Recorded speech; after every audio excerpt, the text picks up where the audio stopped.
All right, so I'm gonna go first. So get your questions ready, but I'm gonna take us on a little bit of a tangent, and then we'll come back to policy, okay? So, Ryan, feel free to answer this one too, okay? What is the most API thing about you?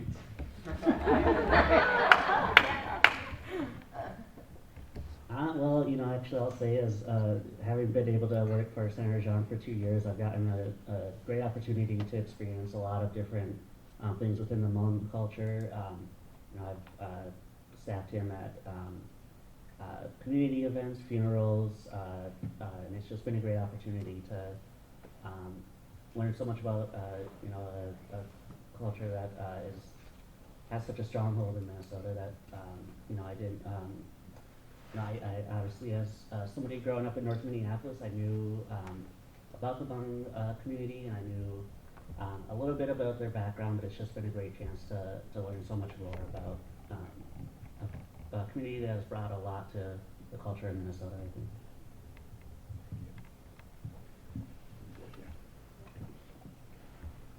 Oh, what's the question again? What's the most API thing about you? Oh, okay, because I thought maybe Ryan was the only one who was getting So I just wanted to say, Ryan, so actually we were just with Senator Xiong earlier today, and he actually said that he made a comment about you, and he said, Ryan, my LA is Hmong at heart. He loves our Hmong and our API community, so he is more Hmong at heart than any one of us. And so I just want to let you know that. You can tell Senator I told you. For me, I think it's my ancestor. I grew up hearing so many stories about my family, where I came from, my ancestor, their stories, their struggles, their wishes. And so that never leaves me. It never leaves me. It's what I think about. It's what I always remember when I'm fighting for my constituents, for Minnesotans. And it's because it's not just my story, but seriously, all of us have a story that's similar to that.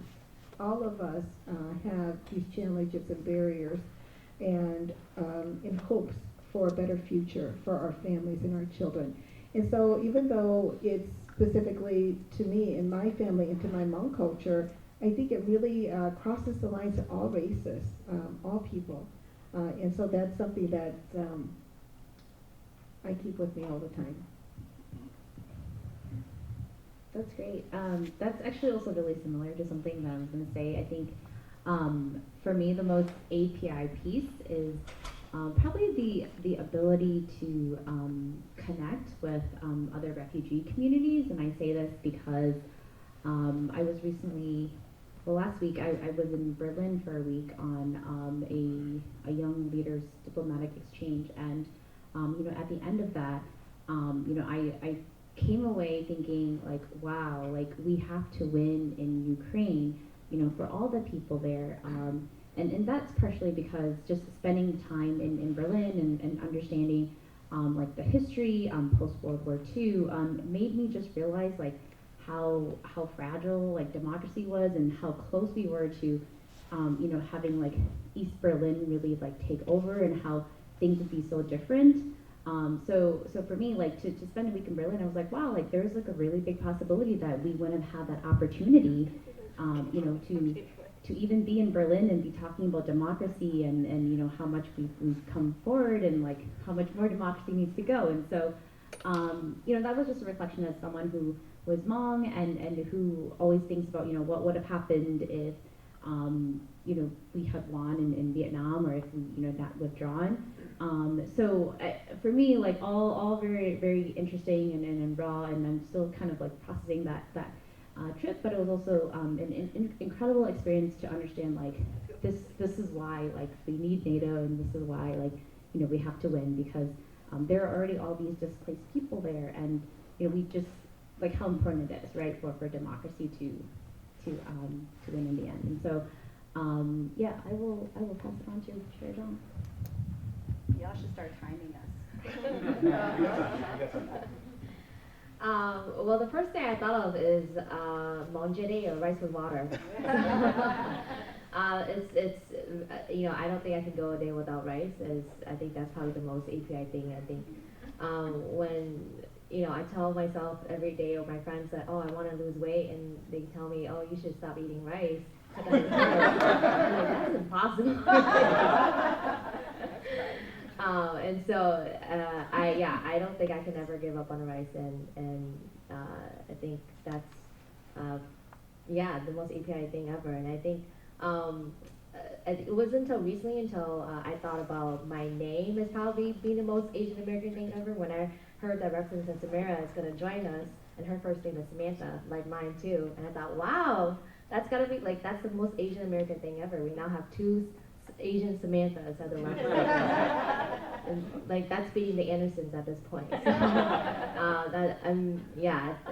that's very happy to be here. Yeah, proud member of the Samantha. And we honestly don't get mistaken for each other that often. I would have thought it would happen more. I was gonna say something funny, but then everyone says my team. So, I think the first thing that comes to mind is just, especially like being Asian and growing up in Minnesota. I feel like my taste buds and my stomach didn't always fit with Minnesota culture. Like I don't really like dairy, and it does not do great things for my stomach. And so, growing up, like where I feel like you go to school, or if I went to a friend's house, it was like you have to drink milk all the time, and I was like, I really don't like milk. And I really didn't like cheese, and everyone in Minnesota was like, that's very strange. I guess something that I was actually really recently thinking about related to my identity. So I'm fourth generation Japanese American, and I was just in a meeting with I think some folks in this room that were talking about the misclassification of Hmong as East Asian by the recent census. And one of the things that I heard advocates in this room asking for was some kind of apology or recognition that the government made a mistake. And one of the things I think about as someone of Japanese American heritage is we are one of the few groups in the U.S. that the government has actually said I'm sorry to. They said I'm sorry through both a public apology and a public statement, and also money. And so whenever a bill comes before me, that we have different bills and different groups that are working on reparations for a variety of things, whether that's money for African American descendants of slaves, whether that's land back for indigenous communities, whether that's just for asking for a correction by the government or an apology. I always feel like it's my place to stand up, because I know how important that apology was. I think especially to my grandparents who were interned. My grandfather was the biggest patriot you could possibly imagine, and one of the things that I think really helped to restore his faith in the U.S. was that his government said, I'm sorry, and that was wrong, and we shouldn't have done that. And I think so much of the time, our government, even if we can look back on things and say, yeah, we probably shouldn't have done that, like, is so slow to give that kind of apology. And I know for my community, like, the money that people got, that was transformational, right? That was really important. But I think the acknowledgement was just as important, and I think that is something that I hold in this role as a government official of, like, when do we step up and say we're sorry and that we did something wrong, and how important that is to maintaining relationships with communities to be able to do that. So my answer is not going to be serious.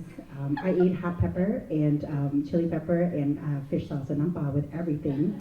So that makes me very Asian. And the other thing is, whenever my kids frustrate me, I want to cook job them. So.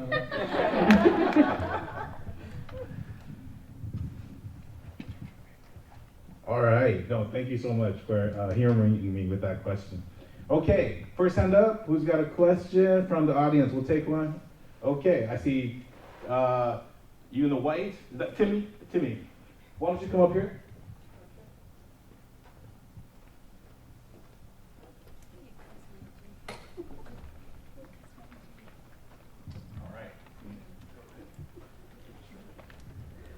All right. How do you all promote your organization, like, especially after the bills have passed? I can help. Okay. So, This is a perpetual problem at the legislature, is that this is not just a MAC caucus issue, and that we do really great things and the community doesn't know what we're doing. And so we have made an effort to be more present on social media and putting out the accomplishments that we have. But to be honest, we know that not everybody is on social media. Sorry about that. And so it is really difficult. And I think that community, we would love to have suggestions from all of you is what is the best way to get, hey Jay, come on up Jay, Representative Xiong, Chair Xiong, come on in. And so I think that that's something that we will all like to have your feedback on, because I think that we can do great work, but if community doesn't know, it's as if we didn't do it at all. And we can appropriate money, but if community doesn't know to come and get that money, it's as if we didn't give any money at all. So know that we know that that is an issue, that we need to be better at it, and we continue to strive to be better at it.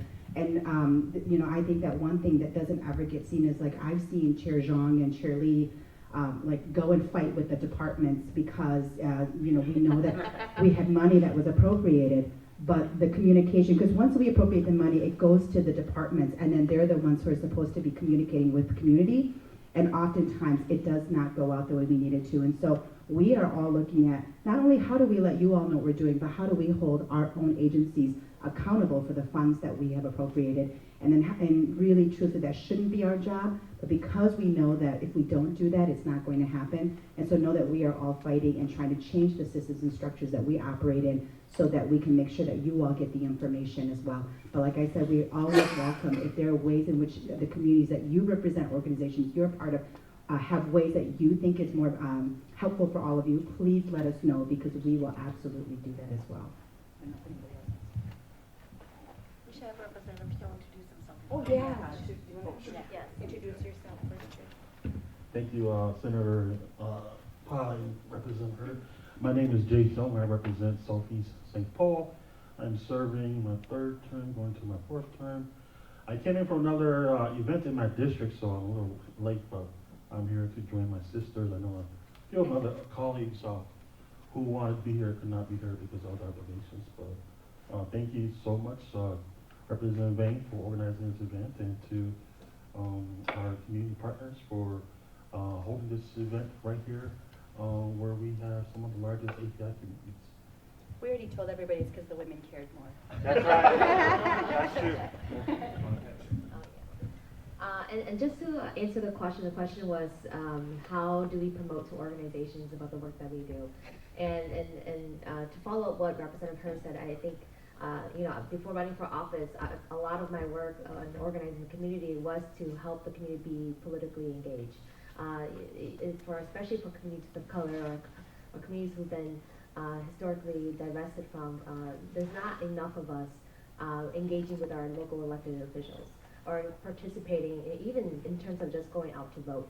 So we don't have a strong political history of knowing, you know, who to vote for, how do we go vote, and how do we engage on a local political level. And so before running for office, you know, being an advocate for yourself is really important. Learning, you know, it's a learning curve, especially for everyday people who are busy, you know, living paycheck to paycheck and working 9 to 5. They don't have time to learn about, you know, who's their local elected official, who's their representative. And so this is something it will take time, but it is important. Like the fact that you guys are here means that you guys are doing more than what the average everyday person does, and being engaged in local politics. And we hope, and my hope is that we have more people like you guys being involved in the process, whether that's you know, looking up what we do. And not a lot of people realize that as elected officials, we're very accessible. You guys can just Google us up and find our email, our direct contact number, how to contact our staff, and really. Right, and you can sign up for our newsletter, and we tell you about our updates, what's been happening. And so if you guys can help us help you guys by doing that service of looking up and just doing there's lots of information out there on the social media world, and the people who have been involved in this work, such as lobbyists or policy advocates who've done this work. And so when you ask the questions, you will get the answers. So we need more people to be involved and engaged, so that as much as we try to get out there as much as we can, there's only one of us. And so then there's many of you guys. And so you being here and also helping educate other people and how to be involved and be engaged will be really important, and how we can get the information out there, but what we are doing to support the community. Okay, I'm gonna go back here and then I'll come over here. Yes. Okay. Just to make sure we get a good. All right, thank you. I'm Curtis Knapp from Association for Non-Smokers and Minnesota's First Smoke-Free Generation. Woo! And Ethan Shaw, who's not here tonight, was our author on ending the sale of flavors. Flavors attract kids. Flavors are what brought tobacco and nicotine back up. So I just want to thank Representative Herr for fighting super hard on trying to prevent flavors in cannabis, because the teachers, thank you. A lot of those vapes were flavored that the teachers had to confiscate, and they are now illegal through the hemp law, but we want to make sure that they remain illegal in cannabis. And I'm here just to thank you all, and actually just ask you to please help us. And Representative Xiong also signed on for our bill, thank you, and who is my representative. And it's helped me personally. I really reach out to your elected officials, they would really be there for you. But I just want to ask you to get your colleagues on board to get this passed so that we can protect Minnesotans and our kids from flavored nicotine products. Thank you very much. Thank you. Any thoughts on flavored nicotine products?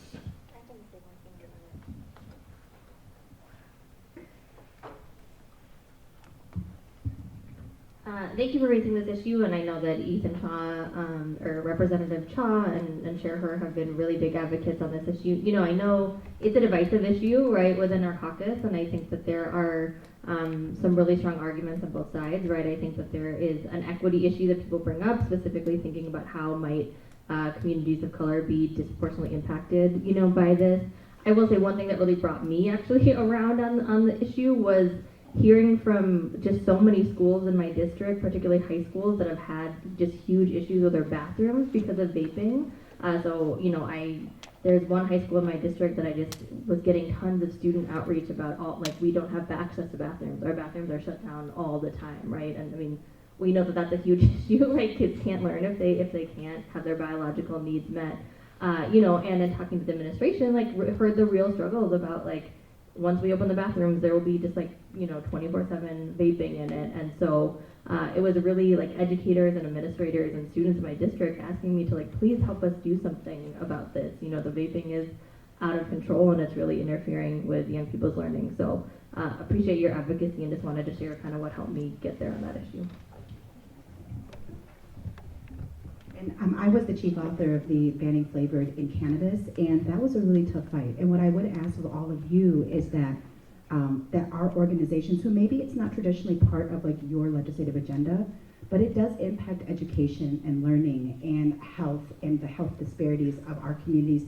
And it would be really wonderful if maybe you all could also include that on your legislative agendas, because when legislators see communities and communities of color saying this matters to us and that we want this to be your priority, it is much easier for them to dismiss maybe when I'm fighting in caucus and they're bringing up their perspectives. But when you all are saying it, it makes it much harder for legislators to say no to this. So I would encourage all of you, because I've been debating, do I carry this bill again? Because it was a really tough fight, and I think this was probably one of my toughest fights, was this particular bill, but I also know the impact that it will have on communities of color in the future. And so I would encourage all of you to, if this issue matters to you, come talk to me. Let's figure out a plan forward of how to make this a priority. Thank you for those answers and insights. Here's our next question. Neng Xiong, and my name is Gao Yang, but in the community I'm known as Mrs. Pong Ya, of course. So I don't have a question per se, but I just wanted to make a couple of comments. First of all, Angeli, good to see you, and thank you again for hosting this. And it is so wonderful that our legislators actually come out to the community and are interested to hear what the community has to say, so that they can help us, when there's some issue that also impacting us. So thank you so much to all of you for coming down from the Capitol. But my other comment is this: not to minimize the presence of Ryan and also Representative Xiong, but I just want to say that I'm so proud of the fact that the 5 Asian women at the state capitol are actually here on time because this is so important to them. All right? So this is why we must vote for Kamala Harris. Right. Okay. All right. The next thing I want to say is that I also want to thank you so much to Senator Susan Pak for helping with the funding for the China Friendship Garden in the east side of St. Paul. And that is a Chinese garden. And the Hmong people are fortunate to be included as part of that because, as many people know, our ancestors came from China. So we are fortunate that we are, there is recognition on the community part to include us. But the China garden is not just for Chinese people. Once we have the garden there, it is actually the east side recognizing, that, there is Asian presence now in the east side of St. Paul. And it's going to benefit all of us when the community start respecting and recognizing one community, then they will start recognizing all community, not just the Asian community, but of various communities that are coming from all over the world. So I'm looking forward to all of your support because we still have a long way to go. We are only at the beginning of phase 2 of the garden, and we still have the third phase coming up. And already, even though it's only like 1.5 phase done, we have a lot of people coming to visit and enjoying and take pride in the fact that there is an Asian presence now in the east side of St. Paul. So that's all I'm going to say. So thank you again, and we will be knocking at your door.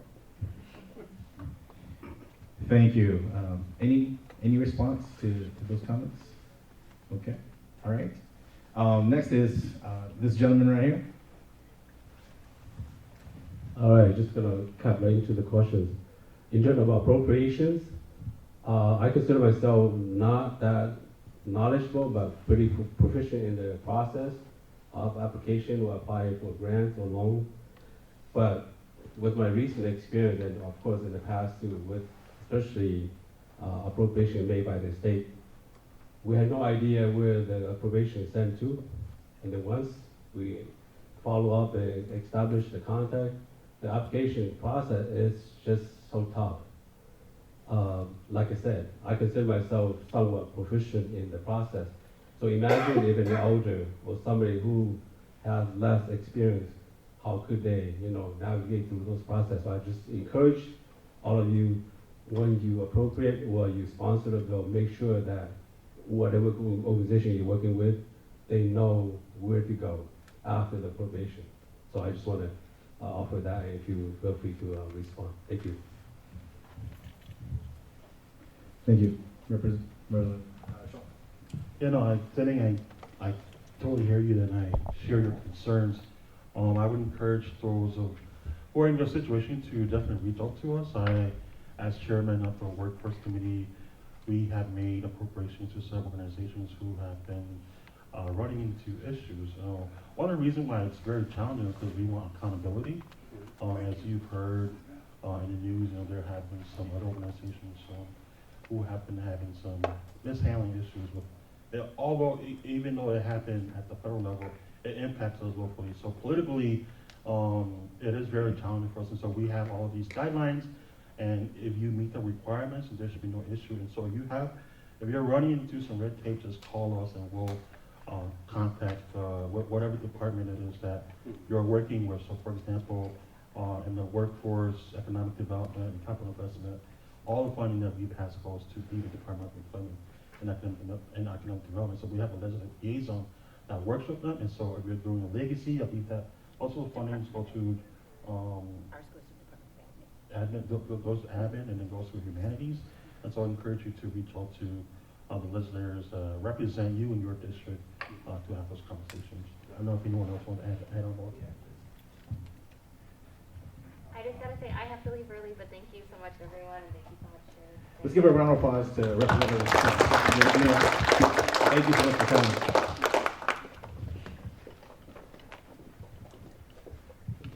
Thanks, XP. So Chair Zhang already kind of said most of it. I would just say to work very closely with the sponsor of your bill. I know some agencies have like reached out to me too when they've seen that like I am the author, and I didn't know that there was a problem until the agency actually reached out. So you know, it's as a credit to them too that they do their research, and they were like, well, Repley, you know, this was your bill, like can you get us in touch with your, you know, this org, right? And so I think just having that relationship is really important. I think this goes back to what Chair Her was talking about earlier, and you know, after we pass the bills, we know that we do need to have like executive oversight, and that's something that we're constantly doing. But part of it is also like we don't know there's an issue sometimes until the agency reaches out, and so I think just having that open line of communication is really important. And I mean, I'll be honest, like one of the things that we talk about, and in the Posse Caucus we talk about, is you know, meeting community where they're at and like getting more money out in the community. But these are like growing pains that we are just gonna have to work through, right? If we're gonna get money to our you know, community groups, we're gonna have to figure out a good way to work with our executive agencies. I think honestly sometimes like there's always negotiations, and then we can have discussions, but like Chair Zhang said, we do want to make sure that there is accountability in how these monies are going out as well. And so as legislators, I think I always say, you know, it's always finding a happy medium and finding a good balance to make sure that the money goes to where it needs to be, and also making sure that we can be accountable for the taxpayer dollars. Thank you. Yeah, accessibility is you know, an issue, and shows here tonight in a couple questions about, you know, accessing those dollars, right? Once they get passed. Any other questions? I think I haven't seen anyone else's hand. Oh, that was a tie. Mary. Okay. Mary, sorry, if you could come over here, and we'll start on this side. The host go last. Honest, this is maybe a city council question, so I don't know if this is even relevant. And this is speaking on a personal constituent level, not for Cappy. But I'm sure some of you are aware of the dog attack that happened in Brooklyn Park, of the 3-year-old that got mauled and killed. On a personal level, so I live in North Minneapolis on the border, Brooklyn Center North, so I'm in the Booley's district. I personally know of 4 different dog attacks that have happened in the past, like over this summer. There's another colleague that works at Cappy who lives in Brooklyn Center. Her daughter was attacked by a dog last week. It just continues to happen over and over. 2 summers ago, I was in a park in Brooklyn Center. My friend and I were at the playground with our kids, and her 2-year-old got mauled by an off-leash dog. And so the extent that this keeps happening over and over and over is just really alarming. And I don't know, and honestly, I don't know what solution there is about this, but it seems to be more than just a citywide issue. It seems like it's kind of extending. I'm sure it's happening in South Minneapolis as well. And so I don't know if there is any sort of policies or anything that we can do to address this issue and to just keep children and families safe. Because to this extent now, you know, my kids can't play outside in the front yard. And thankfully gunshots have gone down in our neighborhood, but the dog violence has just been spiking up.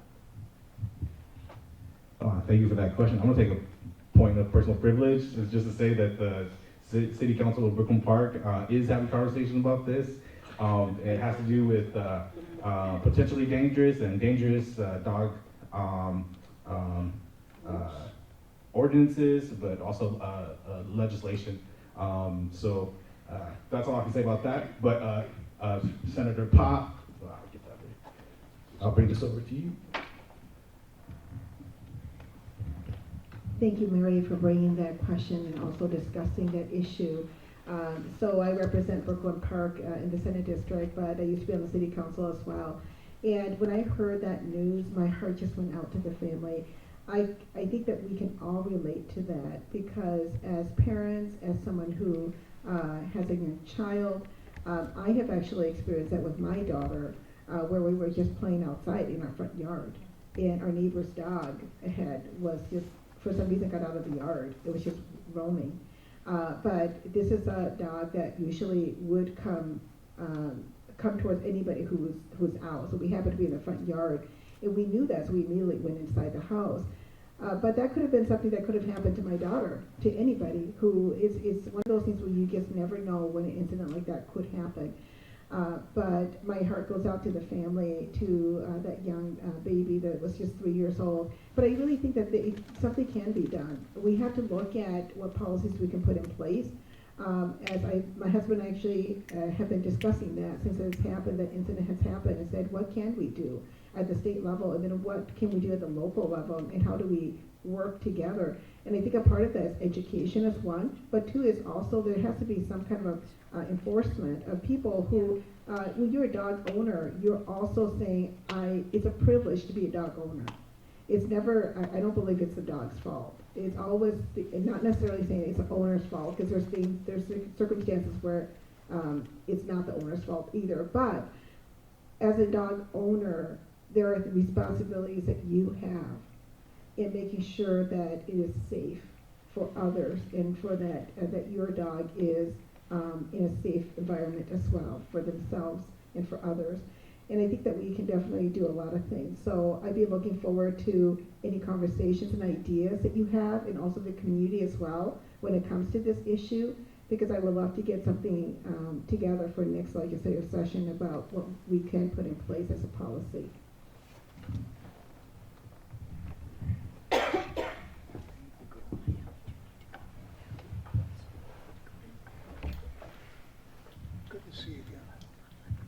So, you, in the introduction, you all talked about the historic investments that took place over the last legislative biennium, and I think for myself and those in the room and those watching, I think we are already starting to think about next session and what that will look like. And so I know there's a lot of runway in between now and next session, and so much is in play with an upcoming election. But what was, I think, really looking back at this past session and forward to the 2025 biennium, what is a policy priority that was left on the table that you want to take up in the next legislative biennium? Other than bonding.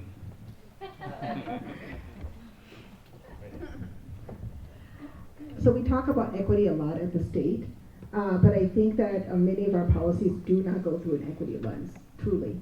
Even though we say, equity is a priority for us, it does not go through the equity lens, and does not get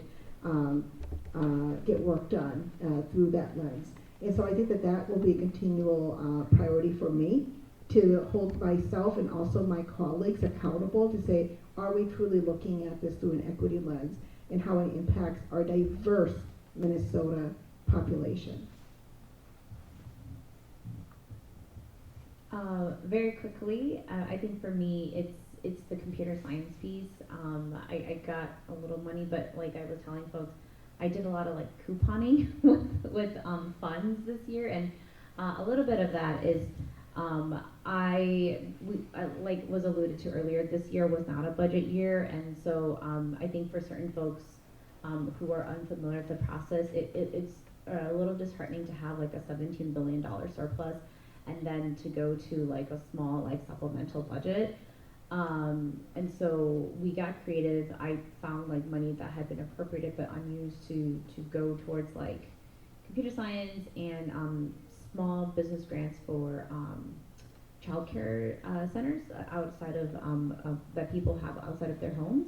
And so yeah, I think next year computer science again, and then also truly trying to make childcare more affordable, especially for our working class families. We did a lot for low income families and expanding all of the various early childhood programs we had, and also increasing our investments in Head Start.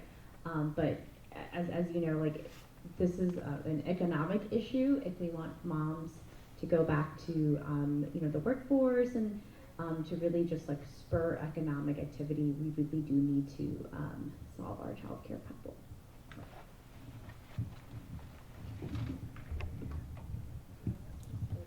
Yeah. So that will be it for questions. Sorry, you just raised your hand, right? Yeah, I got a question for, All right. you We'll, go take, for the agriculture. we'll make this the last question. Can we just finish that priority question? Oh, I'm sorry. Yeah, Oh, I thought. Okay. Yeah. All right. We should want to finish priority. So we can go down, answer the question, and then we'll take one last question. I think we have about 15 minutes left, so I want to respect everybody's time. To answer, I guess, there's a lot. I think as chair of agriculture, I would love to continue to do the work about how we could continue to improve the way that we eat, how we continue to support the local food economy here in the state of Minnesota. Because I know a lot of our small farmers are crucial in making sure, and as we learned from the pandemic, we need a diversity of food systems to make sure that we continue to be able to feed our population in our growing world. Especially we're seeing wars across the ocean. The U.S. has become a more critical player in making sure that we're able to feed the rest of the country and the world. And then one thing is looking at perhaps universal healthcare. That's something I had the fortunate opportunity to be part of a delegation in Taiwan, and during half of my time there, I got sick, and I had to go to the hospital. And for the first time, in Taiwan they have universal healthcare, and so I was able to experience what their system is like, and it was quite amazing. So I think I would love the opportunity for many Americans, Minnesotans here. So that would be something that I shoot for the stars. I would say for me, I wanted to just maybe look back into some of the housing work that we did, because how many people in here are renters? So I don't know if you know that Minnesota renters laws had not been updated in over 20 years. And so I carried a number of bills that were 4 of the Homes for All's 10 top 10 renters protection bills. And so I think that there's more work we have to do around that, considering what we're seeing around housing. We're seeing more and more people renting. So I actually am very invested, even though I'm no longer in the housing committee. I want to continue to work some of that work on housing. And I would say that the unfinished work for me, it feels so personal. I wasn't able to get the Equal Rights Amendment across the finish line. And that was heartbreaking for me, because that would have protected our queer communities, put into our Constitution the protection of reproductive outcomes. And so that was really important to me. I did not get that done, and we were so close. The other thing is that I am the chief author of the Reporting Lost and Stolen Firearms, and that bill is super crucial to me, considering the gun violence. We have it as a really common sense measure that we can put into place. And so some of these protective measures I think is really important. And then I just want to say one last thing, because I know we're going to have one question, but I want to also address that. I agree with everything that has been said in this panel, but I do want to say that for those of us who might have been here a little bit longer, Representative Xiong and Ms. Vang and I, when we came to the legislature, there was no equity work at all. And that we were the ones that pushed our leadership to say that we want there to always be a pool of equity funds. Like, though there's a lot of work, we've spent hundreds of years building the systems that we are part of right now that exclude certain people, marginalize certain people, and that the work isn't done with an equity alliance. But the push that we did changed the structure of seniority so that newer legislators who are legislators of color would have chairmanship. That there, in each of the committees, that there is a pool of equity funds, which did not exist before. And so know that structural changes have been made, and we need to continue to make them, and we will make those. And know that though we talk about direct appropriations, I want to be really clear. Direct appropriation to me is a race to the bottom. Because I'm never going to be able to get money to every single person, and we're going to do our best to try to do that. But what we need to do is fundamentally change the systems and structures that we're a part of, which means we pass bills that break down these systems. So like bills, like I carried a bill called Eliminating the Pay History Question, which locks people of color and women in lower cycle of pay. Those are structural changes that we make to our system that says that we will no longer ask people what you made at your last job. That is a structural change. When we pass bills like the Equal Rights Amendment, we structurally change what we say is important in the Constitution of the state of Minnesota. Those are the structural changes that we will see long-term changes. So like we are fighting for money and we are fighting for appropriations, and we absolutely should, and we should get our fair share. We have to remember what are the bills that we have to pass that change the structures and the systems that we are a part of, that continue to hold us back, that continue to create disparities. We have to do things like universal health care if we want to close the health outcomes and the disparities in that. So those are structural change bills that we all should now start thinking, what is the next phase of, in addition to fighting for money, what are the structural changes we need to make? So I just want to make sure that we say that as well. I see that I have some constituents here, so I'm just talk a little bit about working in my district on East 7th Street. For those of you who are from Southeast St. Paul, you know that there's a very, many of the businesses are ran by refugee immigrants. And the last biennium, I've been working with local organizations to improve and revitalize the neighborhood. That was a conversation that we were having last session, but because it was a very short session, we could not get bonding bill done. I would like to have further conversations with organizations I've been working on about improving East 7th Street. And then also I was going to ask you a question about this too, probably because we've been having conversations last few weeks, but also taking a look at the cannabis legislation that we passed. There are still a lot of things. I know Representative Hurd was working on it, and so as my other colleagues is looking at the economic piece of it, how we can support entrepreneurs in the business to thrive. And I know Chair Bain made sure that there was some funding available for those who want to go in the cultivating field. And so looking at these policies, I know that Representative Zach Stevenson, who was the chief author of the bill, has been very inclusive, and but everything happened so last minute that I really just want to sit down and look at the policy and see what we can do to improve it. All right, thank you. So we'll have our last question here. Thank you for taking my questions. Neng Xiong, Representative Neng Xiong, he's I know him from a long time ago, since he's in college and stuff. Yeah, I've been his boss for a long time. Me and my wife were in the process of trying to get some loan grants from you guys to go back in the business, because we left the business out for a while, and so we're trying to come back, and we see that other people have got really good grants for you. I mean, not grants, but loans for you guys to start a bigger business, because we have been a small business for a long time, right? But I think we kind of like to go a little bigger, and so hopefully with the help with the help of you guys, maybe we could do something with that. And the second question is that it has a little bit to do with the cannabis bill, and also being a farmer. Being Laos, I grew up in this country here, and knowing that our parents were farmers in Laos, right? And I go back to Laos, and everybody over there, all the Hmong people, they're working way in the corner of the world, but they still send their vegetables and stuff to sell in the town, and they hardly make anything. And once they get in town, they split it up and they make a lot of money. And I figure it just happened in Laos and Vietnam and all that stuff, and the farmer seems to be the last one that makes it any little money. And I noticed in this country here, we're the Hmong are the people that are feeding the Twin City too, because they're the farmers market.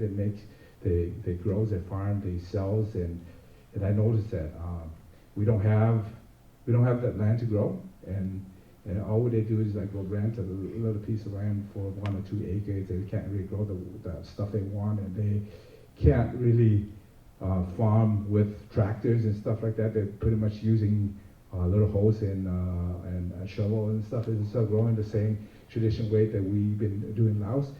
And I just wonder if there's something that you guys could do, put together something so that they could actually help these people, so they could have lands, and they could have tractors, and actually improve their process of farming. All right, great question. What we're going to do is you feel free to answer the question, but also add any final thoughts. All right. and so then we'll wrap it up that way as well. So we'll start on with Jay, if that's okay, and then we'll move down.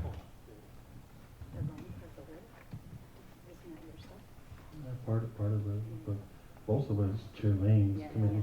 But I won't say that so far. I think my staff has had communications with you and your wife. The last biennium we did pass the job creation fund, which is available at deed right now, and then we also have Minnesota Investment Fund. So those are two pool of funds I poured in about $40 million that's at the state right now, where you can access loans and grants. Furthermore, if you were operating during the pandemic, we also have the Minnesota Promise Act, which myself, Representative Hoda Hassan, and Senator Bobby Joe Champion, we passed last year, and this year we also expanded the funding and grants to businesses in the metro area, including Rice County, Washington County, Hennepin County, and Ramsey County. So if you were not able to access those grants this year, you will be able to apply for those next year, and they will also be administered through the two organizations, NDC and META. And if you are a business in Greater Minnesota, the Initiative Foundation, those are folks who will be handling the funds over there. Yeah, so we do have those two pool of funds available, and then there's also Women Venture. They also do capital support, several organizations that we have funded within the last few years. On last thoughts, I just want to thank again everyone for being here today on a nice summer evening to share with us your concerns, and also to my colleagues for being on time. I'm sorry that I came a little late, an event in my district, but feel free to reach out to me and email me. During the interim, I am working full time, like me and my colleagues here. We are part-time legislators, so we are only there from January to May, and after that, we're back to our daytime. And so when you invite us to community events, please be mindful that we are like you, working class people. We have full-time jobs. We have to take PTOs to attend events. I'm out of PTO. I had to go to the event last week when the mayor canceled me, so I wasn't very happy. But I'm here tonight because you all matter to me, and so reach out to me and let me know how I can support, how we all can support you. I said a lot in my other comment because I thought that was my last chance, but I'm just going to say really quick that, we are such a diverse community, the AAPI community, and that what I want to ask of all of you is that in the long term is like, right, that for us to have big hearts, because there is, those $17 billion sounds like a lot of money. When you start to hand that money out, it is, somebody's going to get some and somebody's not. And I hear sometimes in community people saying, well, why did this organization get it and why didn't we get it, and this organization's not deserving. Know that every single one of you that comes to us, we are fighting our hardest. I mean, I've seen Senator Pa all out, like, be ready to like fight people for the bills that she is carrying, which your legislators should.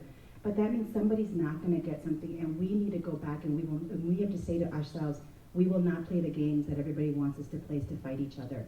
And that if we are able to get money for whether it is a Tibetan dance group, or whether it is within arts and culture and legacy, if we're working in certain projects, let's celebrate each other. Let's lift each other up, and let's not say that somebody else is not deserving, because know that we go through a really tough vetting process.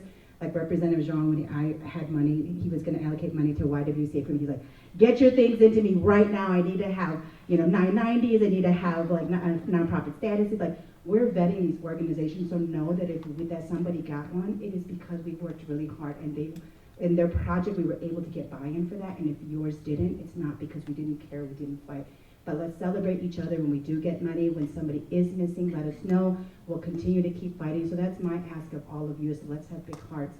Let's not play the game that the system is created to make us play and pit ourselves against each other. And I think some of you might have seen that play out even in the 50th year anniversary.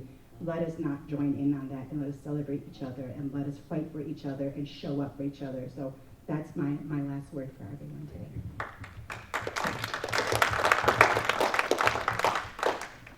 All right, so it seems to answer your question on me being the chair of agriculture, your question about how do farmers get access to land, how do they get support or grants and loans to get better equipment to farm the land. And so I have created a program that directly tackles that issue, especially for our small farmers. So one of the first things that I enacted into law was the Farmland Down Payment Assistance Grant, in which the state is similar to how a first-time home buyer grant operates. You know, the state will help you up to $15,000 if you are a first-time farmland purchaser, if you're going to buy farmland for the first time. And there are some, you know, there's some eligibility requirements, but I kept it vague, open enough so that that many of our emerging farmers, the small farmers, can still apply, because that's really important, especially when, you know, we heard from many communities going through the grant application process is very difficult.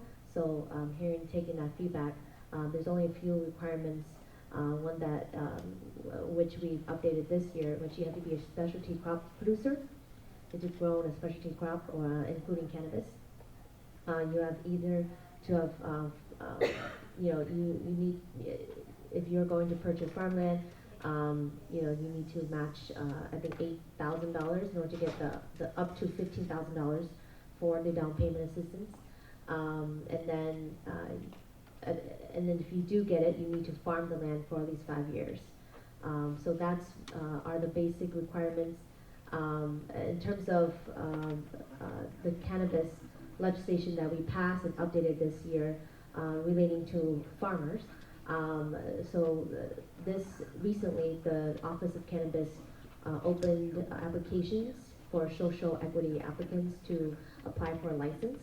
And there are only a few criteria that you can be a social equity applicant. So one largely is if you or a member of your family have been disproportionately impacted or been arrested due to a cannabis misdemeanor or a felony, for example, you can be the first in line to be a part of, to get a license for cannabis.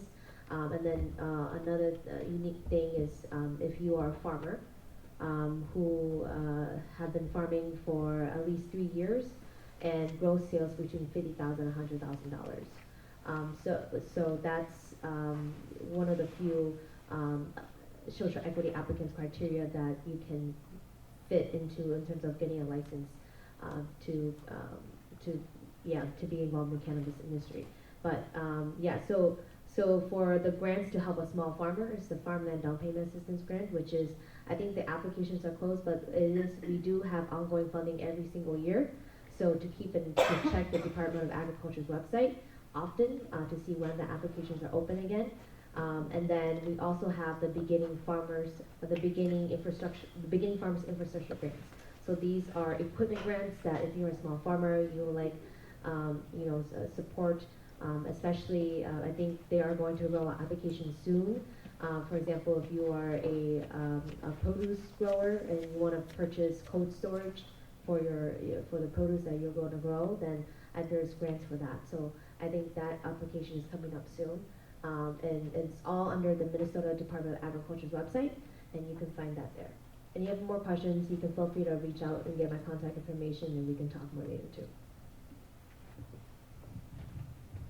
I just add the land grant application just opened today. Oh, okay. I got an email about it. Okay.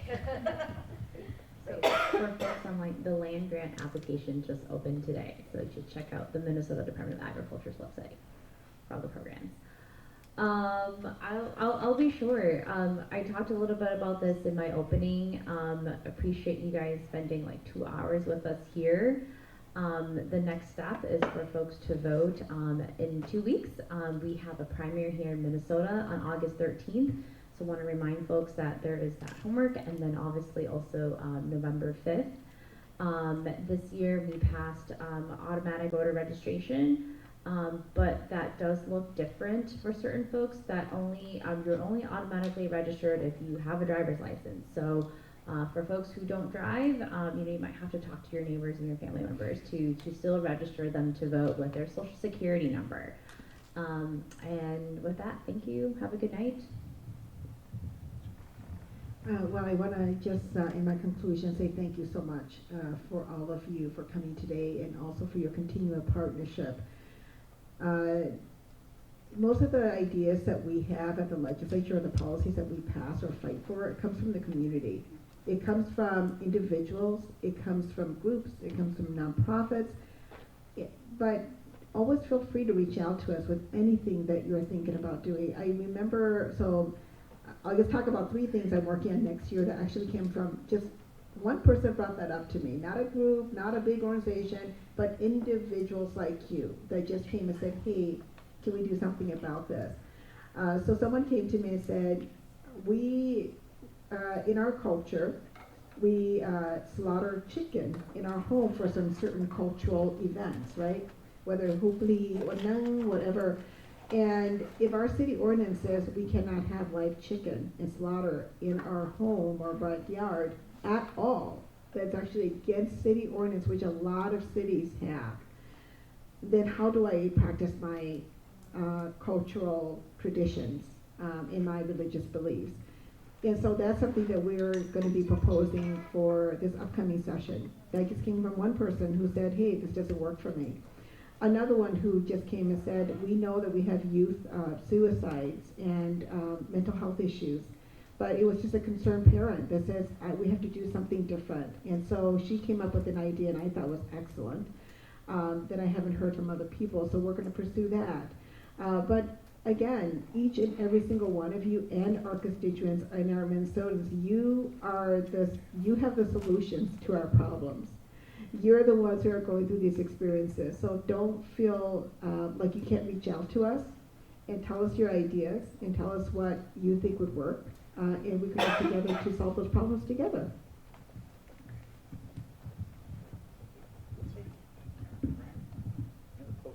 Yeah, just want to thank everybody for allowing me to sit in for Senator Xiong.